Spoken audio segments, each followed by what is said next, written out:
डिग्रीधारियों के gutter test किए। जी हां, उत्तर प्रदेश के मुरादाबाद में सफाई कर्मचारियों की भर्ती के लिए अचानक प्रैक्टिकल टेस्ट का फरमान जारी हुआ और फिर आवेदकों को हुनर साबित करने के लिए नाले में उतार दिया गया। देखिए ये रिपोर्ट। बेरोजगारी का धक्का है ना। BCom pass. यहाँ ना तो कोई सफाई को लेकर प्रतियोगिता हो रही है और ना ही ये स्वच्छता अभियान का हिस्सा है। दरअसल ये एक प्रैक्टिकल टेस्ट है, सफाई कर्मचारी की भर्ती के लिए टेस्ट। नौकरी पाने के लिए चड्डी बनियान में सड़ाहन मारते नाले में उतर आए।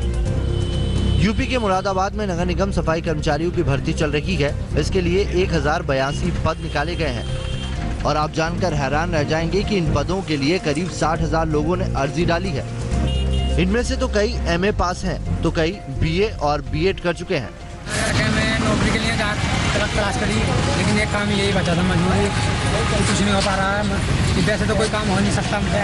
ये नाले में बढ़वाने के लिए प्रयोगता थी, उसमें नाले में धंसे हैं हम। नाले में धंसने के बाद हमने कार्य किया है।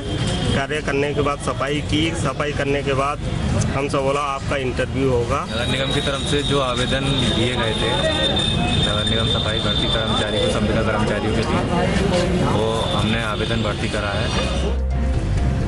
नौकरी क्या क्या न करवाए, माँ बाप ने बड़े अरमानों से पढ़ाया, MA BA करवाया, लेकिन देश में बेरोजगारी का आलम देखिए। पढ़े लिखे डिग्रीधारी बच्चों को भी सफाई के इस काम से परहेज नहीं है, जिसका सपना तो शायद उन्होंने कभी ना देखा हो। आज इन बेचारों को इनकी बेरोजगारी का फायदा उठा करके ये संविदा कर्मचारी हैं, इन्हें सबको यहाँ लाके खड़ा कर दिया और सबको इतने गहरे नाले के पानी में घुसा दिया है। क्या ये जायज़ती नहीं है? मैं समझता हूँ ये तो जायज़ती, किसी और तरीके से भी इनका इंटरव्यू हो सकता था। हैरानी तो यह है कि नगर आयुक्त तो बड़े गर्व से इसे फिजिकल टेस्ट का नाम दे रहे हैं।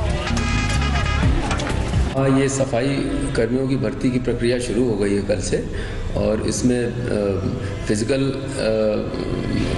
एग्जामिनेशन में मैं इनको एक नाला सुपुर्द करता हूँ और उसमें टीम बनाता हूँ और इन लोगों के द्वारा उसकी सफाई की जाती है। इससे उनका फिजिकल परीक्षण एक तरह से हो जाता है। जाहिर है कि जिन बच्चों ने सफाई कर्मचारी के लिए आवेदन भरा, उन्हें गंदगी से परहेज नहीं होना चाहिए, लेकिन क्या ये ठीक नहीं होता कि इस परीक्षा को गंभीरता से लिया जाता?